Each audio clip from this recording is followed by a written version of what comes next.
నము తిత్తస్వరితం భవతి. తకారం ఎత్తుగా కలిగిన ప్రత్యయం ఏదైతే ఉందో అది స్వరితం అవుతుంది అని చెప్తున్నారు.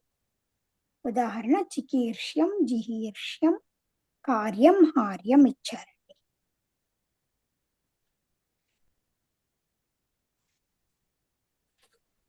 ఇక్కడ ఫస్ట్ చికీర్ష్యం రూపం ఇచ్చారండి. డుక్రీకరణే ధాతు. చికీర్ష్యంలో డుక్రీకరణే ధాతువు. దీనికి భూవాదయో ధాతవ అనే సూత్రం చేత మనకి ధాతు సంజ్ఞ అండి. ధాతువుకి అనుబంధంలో చేసుకుంటే క్రూ ఉంటుంది. ఈ క్రూకి ధాతో 6 1 156 ఈ సూత్రంతో అంతోదాత్తం అండి. క్రూలో రుకారానికి ఉదాత్తం వస్తుంది. తర్వాత ధాతో కర్మణ సమాన కర్తృపాదిచ్ఛాయాం వా.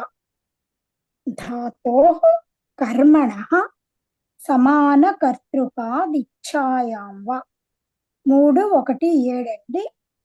ఈ సూత్రంతో సన్ ప్రత్యయం వస్తుంది. Crew sun. క్రూ సన్ వచ్చాక అజ్జనగమాం సని. అజ్జనగమాం సని 6 4 16 6 4 16 16 మహోదయ. ఈ సూత్రం ఏం చెప్తుందంటే అజంత అంగాలకు అన్న గమ్ము ధాతువులకి జలాది అయిన సంప్రత్యం పరంగా ఉన్నప్పుడు దీర్ఘం. అజంత ధాతువులకి అజంత అంగాలకు అన్న గమ్ము అంగాలకి జలాది అయిన సంప్రత్యం పరంగా ఉన్నప్పుడు ఇప్పుడు సన్న మహోదయ. సన్న అండి. ఇది అజ్జనగమాం సనిలో అజంత అంగాలకు అన్న గమ్ము ఇవి ఈ ధాతువులు కలిగిన అంగాలకి జలాది అయిన సన్న పరంగా ఉన్నప్పుడు దీర్ఘం అవుతుంది. ఇప్పుడు ఈ క్రూ అజంత అంగము కదండి, దీనికి జలాది అయిన సన్న పరంగా ఉంది కనుక దీర్ఘం వచ్చిందండి. క్రూ సన్. ఇలా క్రూ సన్. రూకి దీర్ఘం వస్తుంది. క్రూ సన్ వచ్చిందండి. సన్నకి అనుబంధ లోపం చేసుకుంటే క్రూ సకారం ఉంటుందండి. క్రూ స. ఇప్పుడు రూత ఇద్ధాతో. రూత ఇద్ధాతో 7 1 100 అండి సూత్ర సంఖ్య. 7 1 100 అండి. 100. 7 1 100. రూత ఇద్ధాతో. ఇక్కడ రుకారాంతమైన ధాతువు యొక్క అంగానికి ఇకారాదేశం అవుతుంది. రుకారానికి ఇకారాదేశం చెప్తుంది. ఈ ఇకారాదేశము రుకార స్థానంలో వస్తుంది కనుక ఉరణ్ రపరహ అనే సూత్రం చేత మనకి రపరంగా వస్తుందండి. రేఫ పరంగా వస్తుంది. అప్పుడు కిర్ర సన్న. కిర్రు సన్న. కిర్రు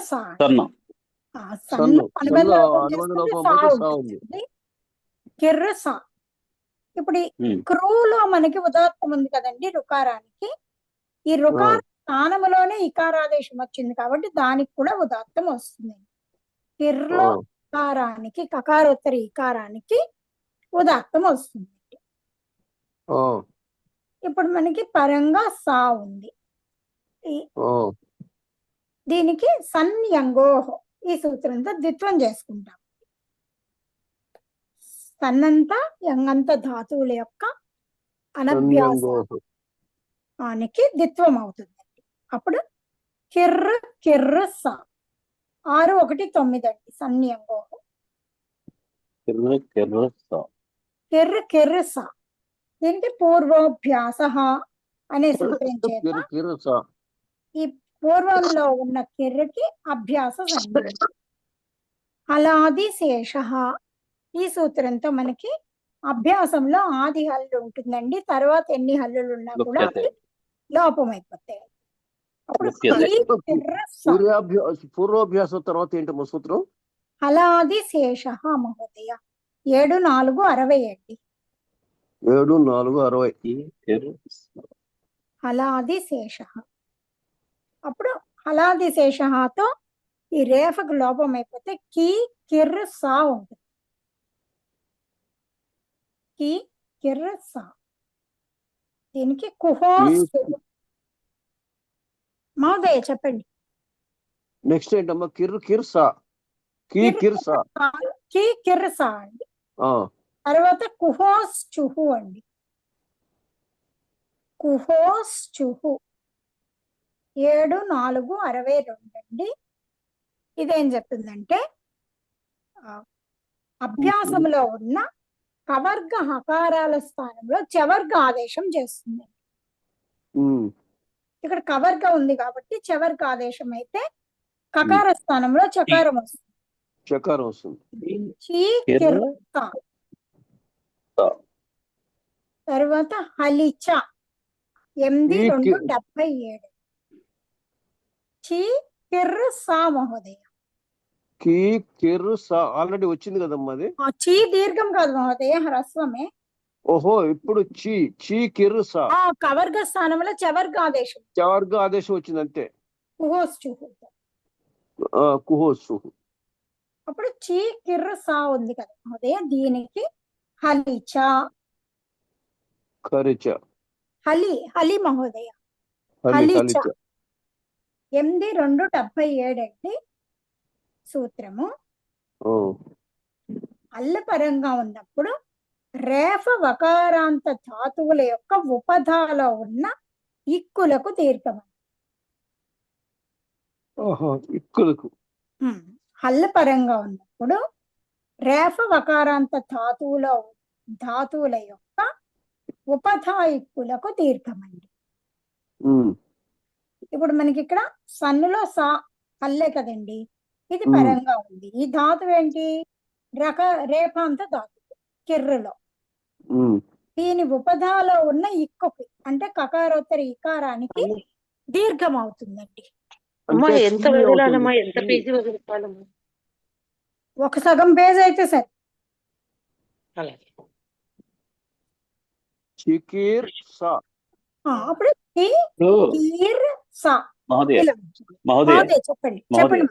ఇప్పుడు ఈ దీర్ఘం అవుతుంది అన్నారు కదా, అది ఏ సూత్రంతో అవుతుంది? హలిచా మహోదయ. హలిచాతో అయిపోతుందా? 8 2 77 అలాగే. పరంగా ఉన్నప్పుడు రేఫ వకారాంత ధాతువుల యొక్క ఉపదాలోని ఇక్కులకు దీర్ఘం.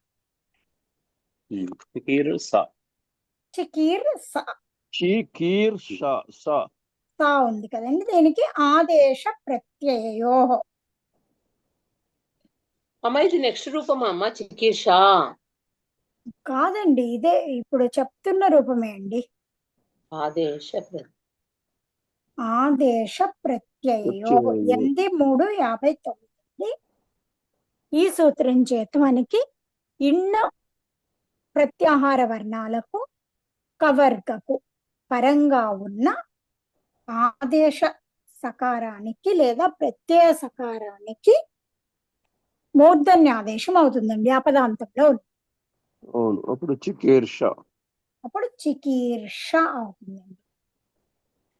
ఈ సన్నకి మనకి ఈ సన్ ప్రత్యయంలో సకారానికి ఆద్యుదాత్త అనే సూత్రం చేత మనకి ఆది ఉదాత్తం ప్రాప్తమవుతూ ఉండగా ఇనిత్యాదిర్నిత్యం ఈ సూత్రము ఇత్తు నిత్తు ప్రత్యయాలు పరంగా ఉన్నప్పుడు ఆ పూర్వానికి అంగానికి ఆది ఉదాత్తం చేస్తుందండి.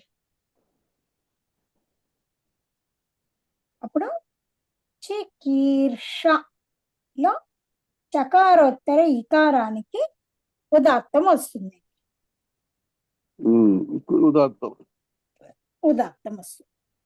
తర్వాత ప్రతిశిష్ట స్వరో బలియాన్ అనే వార్తికం చేత మనకి దీన్నే ఈ చకారోత్తర ఇకారాన్ని ఉదాత్తంగా తీసుకుంటాము. అనుదాత్తం పదమేకవచం. ఈ సూత్రం చేత మిగిలినవి అనుదాత్తాలు అయిపోతాయి. ఇప్పుడు అనుదాత్తం పదమేకవర్జం. దాంతో మిగిలినవన్నీ అనుదాత్తాలు అవుతాయి. ఇప్పుడు ఈ చికీర్ష అనే దానికి మనకి ఇది సనాదుల్లో ఉన్న ప్రత్యయం కదండి, సన్ ప్రత్యయం అనేది. కాబట్టి సనాద్యంతాః ధాతవః. ఈ సూత్రంతో మనకి ధాతు సంజ్ఞ వస్తుంది. 3:1:32. సనాద్యంతాః ధాతవః. ఈ సూత్రంతో మనకి ధాతు సంజ్ఞ వచ్చేస్తుంది. ఎప్పుడైతే ధాతు సంజ్ఞ వచ్చిందో మనకి స్వరానికి సంబంధించి ధాతోః అనే సూత్రం వచ్చేస్తుంది. ధాతోః 6:1:156. ఇది వచ్చి ఏం చేస్తుంది? ధాతువు కాబట్టి దీనికి అంతోదాత్తం చేసేస్తుంది. చికీర్షలో రేపోత్తర అకారానికి అంతోదాత్తం చేసేస్తుంది. అంటే మహోదయ, ఆ మహోదయ. ఇప్పుడు సన్న అంత అంటే వేటికైతే సన్న ప్రత్యయం ధాతువుకి ఉంటుందో అవి సనాద్యంత ధాతువుతో ప్రకారం ధాతు సంజ్ఞ అయిపోతాయి. ధాతు సంజ్ఞ అయిపోతాయి. ఇప్పటిదాకా ఏంటంటే మనం అన్ని కృత ప్రత్యయాలు తెచ్చుకుని ప్రాతిపదిక సంజ్ఞ చేసుకుంటూ వచ్చాం. ప్రాతిపదిక సంజ్ఞ ఇప్పుడు ధాతు ఇక్కడ సంజ్ఞ. మాత్రం ఏంటంటే ధాతు సంజ్ఞ అయిపోతుంది. ఇది ధాతు సంజ్ఞ రావడం వల్ల మళ్ళీ ధాతు అనే సూత్రం వచ్చింది. వస్తుంది, అంతోదాత్తం చేస్తానంట. వచ్చేస్తుంది. అవును, అంతోదాత్తం చేసింది. అప్పుడు చికీర్షలో ఈ షకారోత్తర అకారానికి ఉదాత్తం వచ్చింది. ఓహో, చికీర్ష అక్షరానికి ఉదాత్తం వచ్చేసింది. అప్పుడు ఏమవుతుంది మనకి? అనుదాత్తం పదమేకవచనంతో మిగిలిన అనుదాత్తాలు అవుతాయి. చకారోత్తర ఈకారానికి కకారోత్తర ఈకారానికి అనుదాత్తం వస్తుంది. ఈ షకారోత్తర అకారానికి ఉదాత్తం. మూర్ధన్య షకారానికి ఉదాత్తం వస్తుంది. ఉదాత్తం. ఆ ముందు రెండు అనుదాత్తం పదమేకవచనంతో చకారోత్తర ఈకారానికి అకారోత్తర దీర్ఘ ఈకారానికి అనుదాత్తాలు వస్తాయి. అంటే రెండు అనుదాత్తాలు ఒక ఉదాత్తం ఇలా వస్తుంది.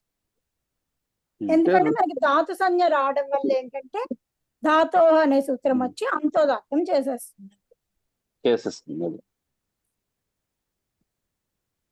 ఇప్పుడు మనం ఈ ధాతువుతో ధాతో అధికారంలో అచోయత్ 3:1:97.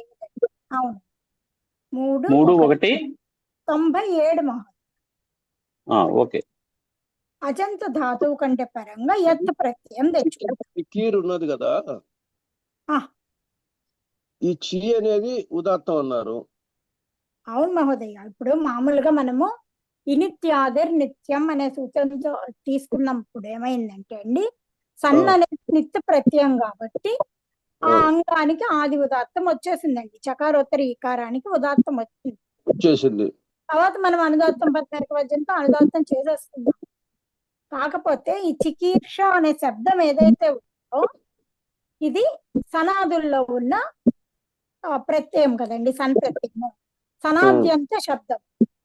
సనాద్యంతం ఎప్పుడైందో దానికి సనాద్యంతాః ధాతవః అనే సూత్రం చేత ధాతు సంజ్ఞ వచ్చేసింది.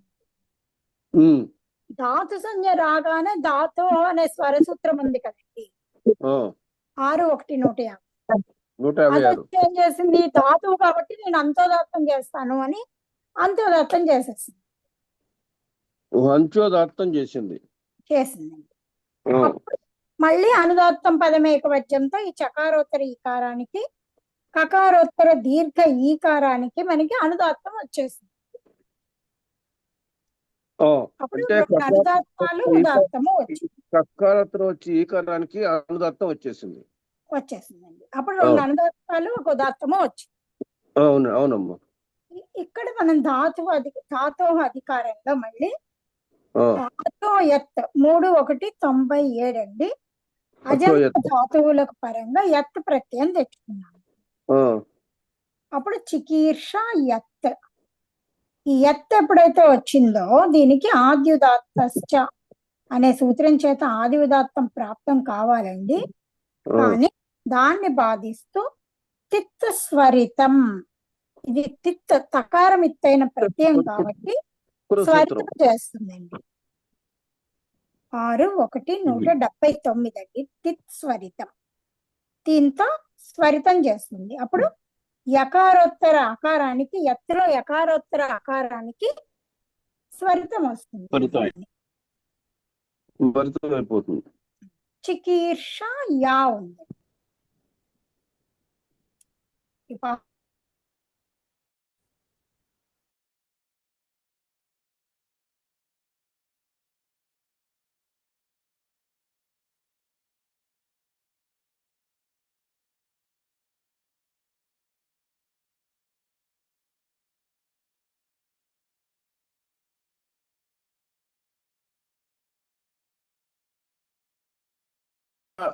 ఉంది కదమ్మా.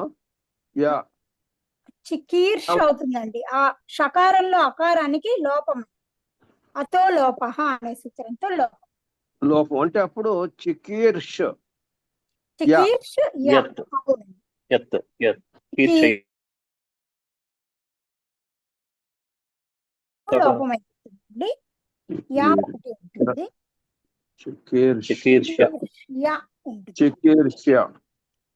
దీనికి మళ్ళీ ఇక్కడ ఎత్తులో ఇది ఒకటే ఉంది కదండి, స్వరితం ఒకటే ఉంది కదండి స్వరము. ఈ 2 అనుదాత్తాలు ఉన్నాయి. అంతే అండి. ఇంకా 2 అనుదాత్తాలు స్వరితము ఉంటాయి చికీర్ష్యాలో. ఇప్పుడు 2 అనుదాత్తాలు స్వరితం అండి.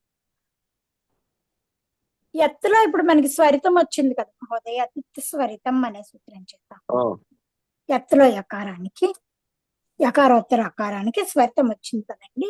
అవును, యకారోత్తర అకారానికి.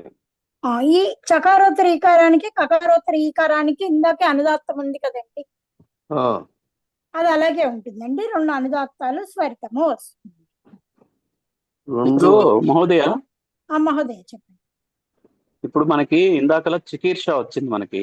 వచ్చింది. మనం ఇప్పుడు చికీర్షకి అక్కడ ఏమైంది, యకారం మనకి అందులో కలిసిపోయింది. అవునండి. అప్పుడు ఈ ఉదాత్తము స్వరితము కలిసిపోయి, ఎందుకంటే చికీర్ష ఒకటే వర్ణం అయిపోయింది కదా అప్పుడు. అవునండి, ఒకటే వర్ణం అయిపోయింది. అంటే దీనికి ఏమైనా సూత్రం ఉంటుందా మనకు? అలా ఏకాదేశం అన్నది అలాగా ఏం లేదు కదా దీనికి, ఓన్లీ వర్ణ సమ్మేళనమే. దీనికి ఏం లేదు బాగుంది, మామూలుగా వర్ణ సమ్మేళనమే. ఇది తిత్తు కాబట్టి స్వరితం వస్తుంది అంతే. అంచేతన ఆ స్వరితం ఉండిపోయి ఆ ఉదాత్తం పోతుంది. అది స్వరితం ఉండిపోయింది, ఉదాత్తానికి లోపం చేసే సంగతి మహోదయ. మనం ఇక్కడ ఏకాదేశం చేయాల, మీరు చెప్పినట్టు ఏకాదేశం చేస్తే సూత్రం వచ్చింది. ఏకాదేశ ఉదాత్తేన ఉదాత్త. అవునవును, చేయలేదు, ఏకాదశి చేయలేదు. మొత్తం లోపం చేసేస్తాం ఆకారానికి. అతో లోప. అచ్చా అకారం లోపం. ఒక్క నిమిషం మేడం, ఒక్క నిమిషం. కరెక్ట్, ఈ పాయింట్ మిస్ అయిపోయింది. ఆ ఉదాత్తం కూడా పోతుంది కదా మహోదయ. అదే అకార లోపం కాబట్టి ఉదాత్తం కూడా పోయింది. ఓకే. ఎప్పుడు ఈ స్వరితం వచ్చేసింది. మరి స్వరితానికి అదే సూత్రం పెడతాము మనం. అనుదాత్తం పదమేక వర్జ్యమేనా అంటే ఉదాత్తం గాని స్వరితం గాని ఉంటే అది వదిలేసి మిగిలినవన్నీ అనుదాత్తం అయిపోతాయని మహోదయ. కానీ ఇక్కడ ఆల్రెడీ మనకి ఇందాకే 2 ఉన్నాయి కదా, అనుదాత్తం పెట్టేసుకున్నాం కాబట్టి ఆల్రెడీ ఉన్నాయి కదా మహోదయ. ఓకే. యకారం గోత్ర అకారానికి ఒకదానికి స్వరితం పెట్టుకుంటే సరే. మహోదయ, ఇంకొకటి, ఇప్పుడు మనం సన్ను ఇందాక మీరు చెప్పారు కదా, సంధాతు వచ్చినప్పుడు నకారం మనకి నిత్వత్, అదే నిత్వత్ అంటే ఏకంగా లోపం అయిపోయింది కదా. లోపం ఇత్తు సంజ్ఞ ఇత్తు అయిపోయింది కదా మనకి. ఇత్తు అయినప్పుడు మనకి ఆ ఇనిత్యాది నిత్యము అన్న సూత్రం ఎందుకు రాదు అంటే ఇది సంధాతువు కాబట్టి, సనంతంలో ఉంది కాబట్టి, దానికి ప్రాప్తం ఉంది కాబట్టి అది ప్రాప్తం అయిపోయింది, వచ్చేసింది. అప్పుడు ఆది ఉదాత్తం పెట్టుకున్నాం. కాకపోతే ఎప్పుడైతే ధాతు సంఖ్య పెట్టుకున్నామో అప్పుడు మళ్ళీ అది అంతోదాత్తం అయిపోయింది. అయితే ముందు మనం ఆ రకంగా అది ఇక్కడ సూత్రం రాసుకోవాలి కదా, ఇనిత్యాది నిత్యం ఉన్న సూత్రం. ఇనిత్యాది నిత్యం రాసుకున్నామండి. అనుదాత్తం పదం ఏకవచనంతో అనుదాత్తం కూడా చేసుకున్నాం. ఓకే కాకపోతే ఓకే ఓకే తర్వాత ధాతు సంజ్ఞ పెట్టుకోగానే మళ్ళీ ధాతో అనే సూత్రము దాని ప్రవృత్తి ఉంది కాబట్టి ఆ సూత్రం వచ్చి దానిపైన వచ్చేస్తుంది.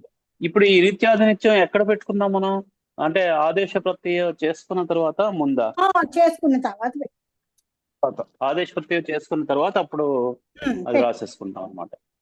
అంటే ఇక్కడ ఈ ప్రత్యయానికి నిత్యాది ఆద్యుదాత్ పశ్చాత్తం ఆదివుదాత్తం ప్రాప్తమవుతుండగా ఈ నిత్యాదిర్ నిత్యం నిత్య ప్రత్యయం కాబట్టి ఈ అంగానికి ఆదివుదాత్తం వచ్చింది. నిత్య అంటే పరంగా అప్పుడు మనకి చీకి వచ్చేస్తుంది అప్పుడు. చీకి ఉదాత్తం వస్తుంది. తర్వాత మనకి ఏమైందంటే దీనికి సనాద్యంత ధాతవాత ధాతు సంజ్ఞ పెట్టుకున్నాక ధాతో అప్పుడు అనే సూత్రం చేత అంతోదాత్తం అయిపోతుంది అది అంటే ఓకే. ఈ నిత్యాదిర్ నిత్యం అనే సూత్రాన్ని బాధిస్తూ బాధించి ధాతో అనే సూత్రంతో అంతోదాత్తం వచ్చింది. అదే అందుకని అంటే అదే ముందు మనం చూపించుకోవాలి. చూపించాలి. చూపించుకోవాలి ఈ నిత్యాధినిత్యంతో మనకి అంటే నకారం ఇది కాబట్టి పూర్వం ఉన్నటువంటి ఆదిస్వరానికి ఉదాత్తం వస్తుందని చెప్పుకోవాలి. అది చూపించాలి. ధన్యవాదాలు. ఏమ్మా మహోదయ చెప్పండి. ఇప్పుడు చికీర్ష్య అన్నారు కదా. అవునండి. ఇప్పుడు ఫస్ట్ 2 ఉదాత్తాలు ఒక స్వరితం వస్తుందా? 2 అనుదాత్తాలు స్వరితం మహోదయ. అనుదాత్తానికి స్వరితం అంటే చకారోత్తర ఈకారానికి కకారోత్తర ఈకారానికి అనుదాత్తం మహోదయ. అనుదాత్తం యకారానికి స్వరితం. అంటే యకారానికంటే చివరిలో ఉన్న యకారానికి యకారోత్తర అకారానికి అవునండి చివరిలో ఉన్న యకారోత్తర అకారానికి స్వరితం. అకారానికి స్వరితమైంది అంటే 2 ఉదాత్తాలు ఒక స్వరితం. 2 అనుదాత్తాలు ఒక స్వరితం మహోదయ. 2 అనుదాత్తాలు ఒక స్వరితం. అవును. అవునమ్మా. ఇప్పుడు ఈ చికీర్ష్య అనేది ప్రాతిపదికం. ఎందుకంటే యత్ ప్రత్యయం కృత్ ప్రత్యయం కాబట్టి కృత్ అద్విత సమాసాశ్చ అనే సూత్రం చేత దీనికి చికీర్ష్య అనే శబ్దానికి ప్రాతిపదిక సంజ్ఞ వచ్చింది. అందుకని జ్ఞా ప్రాతిపదికాత అధికారంలో మనము సు తెచ్చుకున్నామండి. సు స్థానంలో అతోంతో అమ్మ ఆదేశం వస్తుంది. అమ్మ ఆదేశం వచ్చాక అమి పూర్వ ఈ సూత్రంతో పూర్వరూపం చేసుకుంటామండి. అనే రూపము వస్తుందండి. ఇక్కడ ఈ అమ్మలో ప్రత్యయ స్వరం చేత దీనికి అనుదాత్తం సుప్పితో అనే సూత్రం చేత అనుదాత్తం వస్తుందండి అమ్మకి. కానీ ఈ స్వరితానికి పరంగా అనుదాత్తం ఉన్నప్పుడు ఆ రెండిట్లకి ఏకాదేశం చేసినప్పుడు స్వరితమే వస్తుంది. అంటే దీనికి సూత్రం అంటూ ఏం లేదండి. కాకపోతే అదొక నియమం అండి. ఈ స్వరితానికి పరంగా అనుదాత్తం ఉన్నప్పుడు ఆ స్వరిత అనుదాత్తాలకి ఏకాదేశం చేసినప్పుడు స్వరితమే వస్తుంది. కాబట్టి చికీర్ష్యంలో మనకి ఈ 2 అనుదాత్తాలు ఒక స్వరితము అలాగే ఉంది. 2 అనుదాత్తాలు ఒక స్వరితం. స్వరితం చికీర్ష్యం అనే రూపం వస్తుంది. చికీర్ష్యం అంటే ఈ అమీ పూర్వలో ఆ ఆకారం కలిసిపోయిందా చికీర్ష్యలో ఆకారంలోనే? అంతే కదా మహోదయ.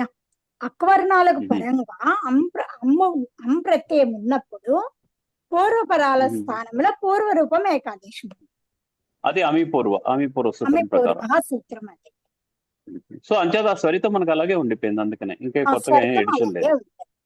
ఇక్కడ మనం ఏకాదేశం చేసుకున్నాం కదండి. అవును. స్వరితానికి అనుదాత్తానికి ఏకాదశం చేసుకున్నప్పుడు స్వరితమే ఉంటుంది.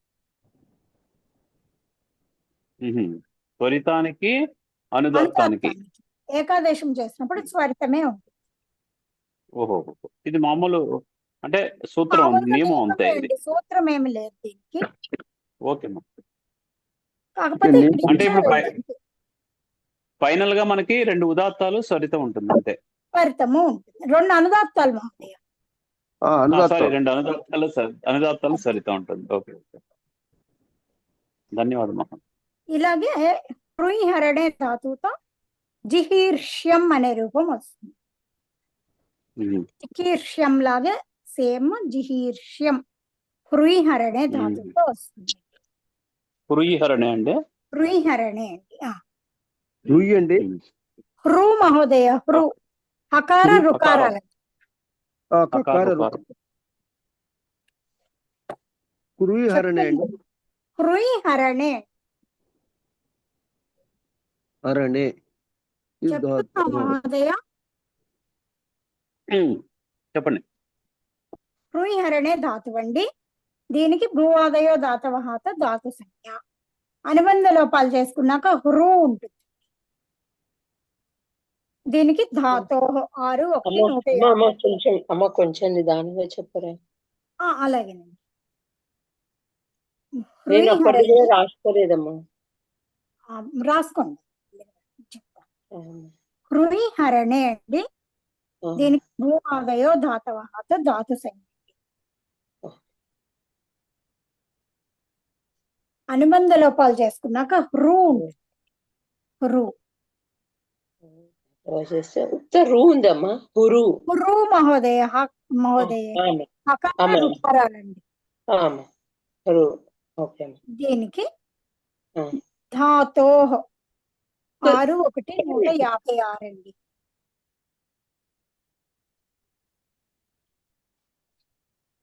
ఈ సూత్రంతో అంతోదాత్తము అంటే హకారోత్తర రుకారానికి ఉదాత్తం వస్తుందండి. తర్వాత ధాతో కర్మణ సమాన కర్తృకాదిచ్ఛాయాం వా. ధాతో కర్మణ సమాన కర్తృకాదిచ్ఛాయాం వా. 3 1 7. అవును బాగుంది. 3 1. ఈ సూత్రంతో సన్ ప్రత్యయం అండి. రు సన్. రు సన్. అజ్జనగమాం సని 6 4 16 అండి. అజ్జనగమాం సని. ఈ సూత్రంతో అజంత అంగాలకి అన్న గమ్మ ఈ ధాతువులకి పరంగా జలాది అయిన సంప్రత్యయం పరంగా ఉన్నప్పుడు దీర్ఘం వస్తుందండి. అప్పుడు హృ సన్. హృ సన్. దీనికి రూత ఇద్ధాతో. రూత ఇద్ధాతో 7 1 100 అండి. రూకారాంత ధాతువు యొక్క అంగానికి ఇకారాదేశం చెప్పారు. ఇకారాదేశం ఎక్కడో ఎలా వస్తుంది అన్నప్పుడు ఈ రుకార స్థానములో అన్నవర్ణాలు ఎప్పుడొచ్చినా కూడా ఉరణ్ రపరహ అనే సూత్రం చేత రపరంగా వస్తాయండి. రేపపరంగా వస్తాయి. అప్పుడు హిర్ర సన్. సారీ అండి. హిర్ర సన్. హిర్ర సన్. సన్ ప్రత్యయం పరంగా ఉన్నప్పుడు సన్యంగోహ అనే సూత్రం చేత ద్విత్వం చేసుకుంటాం. సన్యంగోహ 6 1 9 అండి. సన్యంగోహ. అప్పుడు హిర్ర సా ఉంటుందండి. హిర్ర సా. దీనికి పూర్వోభ్యాస. హిర్ర సా అండి. దాని ఎదురుగా పూర్వోభ్యాస 6 1 4 అండి. పూర్వోభ్యాస. ఈ సూత్రం చేత ఈ ముందున్నటువంటి హిర్ర శబ్దానికి అభ్యాస సంజ్ఞ అండి. అలాది 60 అండి. అప్పుడు అభ్యాసంలో ఉన్న ఆది హల్లు మాత్రమే శేషిస్తుందండి. తర్వాత ఎన్ని హల్లులు ఉన్నా కూడా అవి లోపం అయిపోతాయి. అప్పుడు హిర్ర సా. హిర్ర సా ఇలా ఉంటుంది. దీనికి కుహోశ్చుహు. కుహోశ్చుహు 7 4 62 అండి. ఈ సూత్రంతో ఏంటంటే మనకి అభ్యాసంలో ఉన్న కవర్గ హకారాలకు చవర్గాదేశం అండి. అంటే అప్పుడు చీ అవుతుంది. కాదు మహోదయ, ఇక్కడ మ్మ్. హకారం ఉంది కదండి. అవునండి. అకారం ఉంది ఇక్కడ. మామూలుగా మనకి చవర్గలో ఏ వర్ణం ఉంటే అదే కవర్గలో ఏ వర్ణం ఉంటే చవర్గలో ఆ వర్ణం పెట్టేసుకోవచ్చు. పెట్టేసుకోడు. హకారం ఉంది కదండి. అప్పుడు ఏంటి మనకి హకారేణ చతుర్థాహ అని ఒక శిక్షా సూత్రం ఉందండి. ఈ శిక్షా సూత్రంతో మనకి ఈ హకార స్థానంలో చవర్గ యొక్క చతుర్థ వర్ణం వస్తుంది. ఛ వస్తుంది. ఝి, హిర్, సా. మహాప్రాణ చకారం వస్తుంది. ఝి, హిర్, చకారం అండి. జకారం. ఝ మహోదయ చతుర్థ ఓ. వర్ణం అండి. చవర్గ యొక్క 4వ వర్ణం. ఝి, ఝ. హిర్, సా ఇలా ఉంది. ఝి, కిర్, హిర్, స. ఝి, హిర్, సా. స. స. ఈ మహాప్రాణ జకారానికి అభ్యాసే చర్చ. అభ్యాసే చర్చ. చర్చ. ఈ సూత్రం చేత మనకి అభ్యాసంలో ఉన్న జల్లులకు కర్ర ఆదేశం అండి. ఈ చకారం చేత జష్ ఆదేశం కూడా వస్తుంది. ఇక్కడ మనకి జష్ ఆదేశం వచ్చి ఆ మహాప్రాణ జకార స్థానంలో అల్ప ప్రాణ జకారం వచ్చేస్తుంది. అప్పుడు జీ అవుతుంది. జి, హిర్, సా ఇలా ఉంది. హిర్, స. దీనికి తర్వాత హలిచ. ఈ సూత్రం చేత మళ్ళీ హల్ల పరంగా ఉంది కాబట్టి రేఫాంత ధాతు ఉంది కాబట్టి ఉపధాలోని ఇక్కులకు దీర్ఘం అండి. అప్పుడు జి, హీర్, సా. జీ, హీర్, హీర్, సా. సా. ఆదేశ ప్రత్యయో 8359 అండి. ఈ సూత్రంతో ఇన్న లేదా కవర్గలకు పరంగా ఉన్న ఆదేశ సకారానికి కానీ లేదా ప్రత్యయ సకారానికి కానీ షకారాదేశం వస్తుందండి. మూర్ధన్యాదేశం వస్తుంది. అప్పుడు చికీర్ష అవుతుందండి. సారీ అండి, జిహీర్ష అవుతుంది. ఈ జిహీర్ష అనే శబ్దము సనాద్యంతం అండి. ముందు ఇచ్చేద్దాం. ముందునికి జిహీర్షకి ఇది సన్ప్రత్యయాంతం కాబట్టి ఆద్యుదాత్తశ్చ అనే సూత్రం చేత ఈ సన్ప్రత్యయానికి ఆది ఉదాత్తం ప్రాప్తమవుతూ ఉండగా ఈ నిత్యాదిర్ నిత్యం అనే సూత్రము ఈ సన్ప్రత్యయం నిత్తైన ప్రత్యయం కనుక ఆది ఉదాత్తం చేస్తుందండి. చికీర్షలో చకారోత్తర ఇకారానికి ఉదాత్తం చేస్తుంది. ఈ ఉదాత్తం ఇలా ఉంచుతామండి. తర్వాత ఏం చేస్తామంటే సనాద్యంతా ధాతవ 3:1:32 అండి. అంటే అనుదాత్తం పదం ఏకవచనం చేయలేదండి. ఎలాగూ చేసినా కానీ అది మళ్ళీ మారుతుంది కదా స్వరం. లాస్ట్ లో చేద్దామని చేయలేదు. ఈ చకారోత్తర ఇకారానికి మాత్రం మనకి ఇప్పుడు ఉదాత్తం వచ్చిందండి. తర్వాత సనాద్యంత ధాతవ అనే సూత్రం చేత ఈ చికీర్ష అనే మొత్తం శబ్దానికి మనకి ధాతు సంజ్ఞ వచ్చేస్తుంది. కొత్త ధాతువు తయారీ. దీనికి ధాతో అనే సూత్రం చేత అంతోదాత్తం చేసుకుంటాము. అప్పుడు షకారోత్తర అకారానికి ఉదాత్తం అవుతుందండి. ఇప్పుడు మనకి 2 ఉదాత్తాలు కనిపిస్తున్నాయి కదండి ఇక్కడ. అవునండి. ప్రతిశిష్ట స్వరో బలీయాన్ అనే వార్తికం చేత మనకి ఇక్కడ షకారోత్తర ఆకారాన్ని ఉదాత్తంగా తీసుకుంటామండి. అనుదాత్తం పదం ఏకవర్జం అనే సూత్రం చేత ఈ చకారోత్తర ఈకారానికి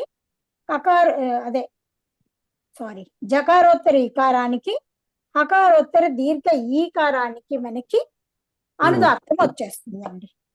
జిహీర్షలో 2 అనుదాత్తాలు ఉదాత్తము వచ్చింది.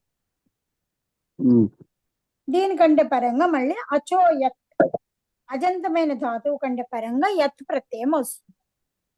యత్ ప్రత్యయం తెచ్చుకుందాం. జిహీర్ష యత్. యత్కి ఇక్కడ మనకి ఆద్యుదాత్తశ్చ అనే సూత్రం చేత ఆది ఉదాత్తం ప్రాప్తమవుతూ ఉండగా తిత్ స్వరితం అనే సూత్రము మన ఇప్పుడు ప్రకృత సూత్రం అండి. 6:1:179. ఈ సూత్రం ఏం చెప్పిందంటే 6:1:170 అమ్మా 179 అండి. తిత్ స్వరితం భవతి. తిత్ అయిన ప్రత్యయం, తకారం ఇత్తైన ప్రత్యయము కనుక ఉంటే అది స్వరితం అవుతుంది అని చెప్పారు. ఈ యత్ అనుబంధ లోపం చేసుకుంటే యకారం ఉంటుందండి. ఈ యకారోత్తర అకారానికి మనకి స్వరితం వస్తుంది. ఇప్పుడు జిహీర్ష యా ఉందండి, దీనికి అతో లోపః ఈ సూత్రం చేత 6×4=48 అండి. అతో లోపః ఈ సూత్రం చేత 48 మహోదయ. 48. అకారాంత అంగానికి ఆర్ధధాతుక ప్రత్యయం పరంగా ఉన్నప్పుడు లోపం చెప్తారండి. అప్పుడు ఈ చికీర్షలో అకారానికి లోపం. చికీర్ష్ యా, సారీ అండి, జిహీర్ష్ యా, జిహీర్ష్ యా అండి, జిహీర్ష్ యా. ఈ జకారోత్తర ఈకారానికి అకారోత్తర ఈకారానికి అనుదాత్తం ఉందండి, యకారోత్తర అకారానికి స్వరితం ఉంది. ఇక్కడ వర్ణ సమ్మేళనం చేస్తుంది. జిహీర్ష్య అనే రూపం వస్తుంది. జిహీర్ష్య అనే రూపం వచ్చింది. ఇది ప్రాతిపదిక. దీనికి ప్రాతిపదిక సంజ్ఞ పెట్టుకుంటాం, కృదంతం కాబట్టి కృతద్ధిత సమాసాశ్చ అనే సూత్రం చేత ప్రాతిపదిక సంజ్ఞ అండి. తర్వాత సు తెచ్చుకుంటాము. జ్ఞా ప్రాతిపదిక అధికారంలో జిహీర్ష్య సు, సు స్థానంలో అతోమ్ అనే సూత్రం చేత అమ్మ ఆదేశం అండి. జిహీర్ష్య అమ్మ, అమి పూర్వహాత పూర్వరూపం చేసుకుంటే జిహీర్ష్యం అని ఉంటుందండి. స్వరాలు 2 అనుదాత్తాలు 1 స్వరితము ఉంటాయి.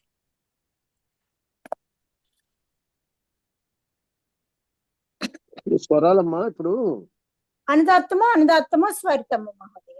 అనుదాత్తము స్వరితం. స్వరితము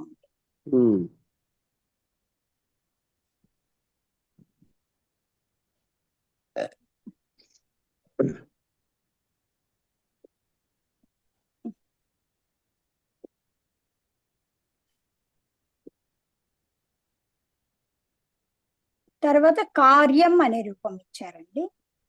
కార్యం ఇక్కడ కూడా డుక్రీకరణే ధాతు అండి. దీనికి భూవాదయో ధాతవ అనే సూత్రం చేత ధాతు సంజ్ఞ.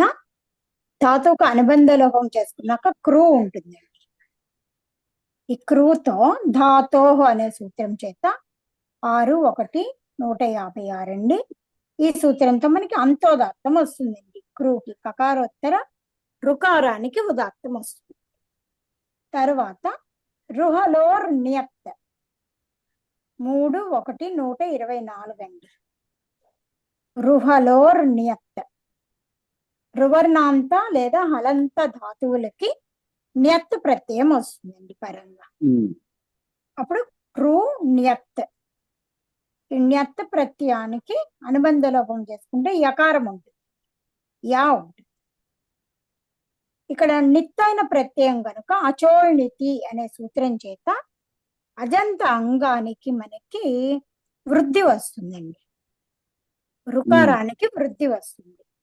రువర్ణ స్థానంలో అణ్వర్ణం వచ్చినప్పుడు మనకి రపరంగా వస్తుంది కాబట్టి కార్ యా, కారు ప్రత్యయంలో యా అండి. ఈ ప్రత్యయానికి ఆద్యుదాత్త అనే సూత్రం చేత ఆది ఉదాత్తం ప్రాప్తమవుతూ ఉండగా తిత్ స్వరితం అనే సూత్రం చేత ఈ న్యత్ ప్రత్యయము తకారమిత్తుగా కలిగిన ప్రత్యయం కనుక ఇక్కడ మనకి స్వరితం ఆదేశం అవుతుందండి. యకార ఉత్తర అకారానికి స్వరితం వస్తుంది. అప్పుడు అవును మహోదయ, కార్యాలో కకారోత్తర ఆకారానికి ఉదాత్తం ఉందండి, యకారోత్తర ఆకారానికి స్వరితం ఉంది. ఇక్కడ మనకి మళ్ళీ సతీశిష్ట స్వరో బలీయాన్ అనే వార్తికం చేత ఈ యకారోత్తర ఆకారంలో ఉన్న స్వరితాన్ని సతీశిష్ట స్వరంగా తీసుకుంటామండి. తర్వాత అనుదాత్తం పదమేకవర్జం అనే సూత్రం చేత ఈ కకారోత్తర దీర్ఘ ఆకారానికి అనుదాత్తం అయిపోయింది.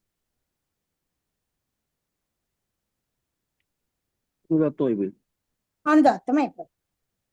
అప్పుడు కార్య అనే దానికి ప్రాతిపదిక సంజ్ఞ ఉంటుంది కృదంతం కనుక. కృతద్ధిత సమాసాశ్చాత్ ప్రాతిపదిక సంజ్ఞ జ్ఞా ప్రాతిపదికాత అధికారంలో మనము సుప్రత్యయం తెచ్చుకుంటామండి. కార్య సుస్థానంలో అతోంతో అమ్మాదిరి. అప్పుడు కార్య అమ్మ అమి పూర్వతో పూర్వ రూపం చేసుకుంటే కార్యం అనే రూపం వస్తుందండి. దీనిలో కకారోత్తర ఆకారానికి ఏమో అనుదాత్తము, యకారోత్తర ఆకారానికి స్వరితము ఉంటాయి. సేమ్ ఇలాగే హృహరణే ధాతువుతో హార్యం అనే రూపము వస్తుందండి. నెత్త ప్రత్యయం కనుక ఇక్కడ మనం స్వరితం చేస్తాం. ఒక పదంలో ఒక ఉదాత్తం కానీ స్వరితం కానీ ఉన్నప్పుడు మిగిలినవన్నీ అనుదాత్తాలు అవుతాయండి. ఇక్కడ ఆ ఉదాత్త స్వరితాల్లో ఏది సతిశిష్ట స్వరమో దాన్ని మాత్రము తీసుకుంటామండి. మిగిలినవన్నీ కూడా అనుదాత్తం పదం ఏకవర్జం అనే సూత్రం చేత అనుదాత్తం చేసుకుంటాం.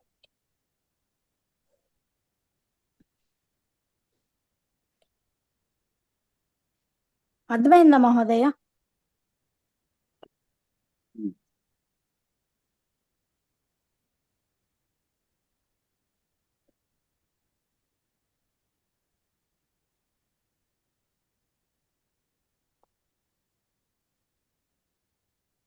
ఇక్కడ ఏమైనా డౌట్ ఉంటే చెప్పండి మా.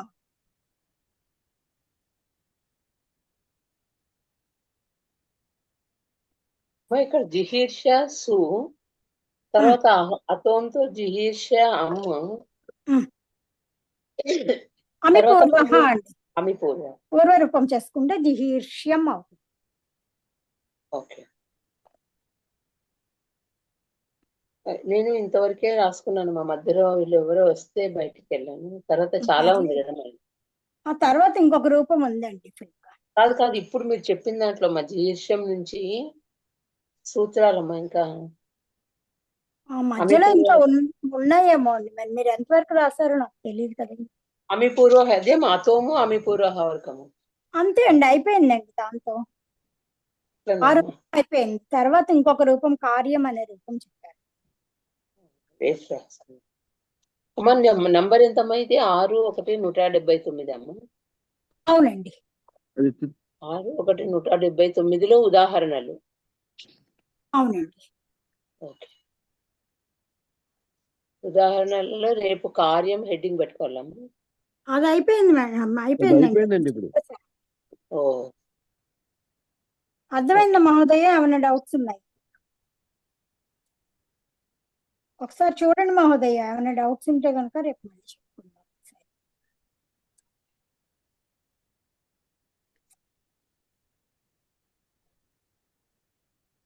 టైం అయిందండి. అందరికీ నమస్కారం అండి. ధన్యవాదాలు. శ్రీరామ జయ రామ జయ జయ. జయరాం జయరాం జయ జయరాం.